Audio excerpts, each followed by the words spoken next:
परी दरवळावा दया जीवनाचा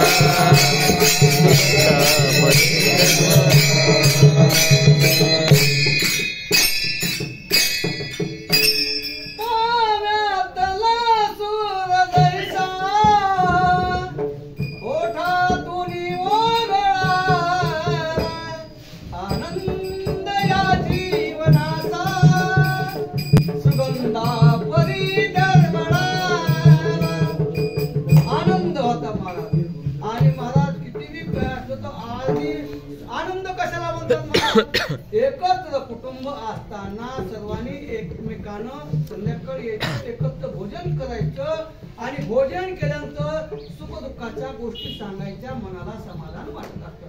आता तसं राहिलं नाही महाराज. दोन खिचडी बोडन चला मुली माय नको बाप नको काय नाही झालं तसं. आणि जीवनामध्ये आल्यानंतर ज्या आईनं 9 महिने 9 दिवस आपल्याला सांभाळलं कशासाठी सांभाळलं? मला लहानपणीपासून आता जुना काळ घ्या. जुना काळामध्ये जन्मल्याबरोबर नाव ठेवायचं. नाव ठेवल्यानंतर बालसं झाल्यानंतर त्या बाळाला नाव ठेवताना कशात टाकीत होते? डावलात का? पाळण्यात टाकीत होते. मग पाळणा काय होता?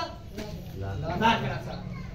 आणि पाळणा मग लहान लेकरं वर्ष 2 वर्ष झाल्यानंतर हळूहळू आता लहान व्हायचं मोठं व्हायला. मोठं झाल्यानंतर आमचे दादू महाराज म्हणजे बाब्या आता तू मोठं झालास चल शाळेत तो टाकायचं. मग शाळेत गेल्या दुकान असं लागतो.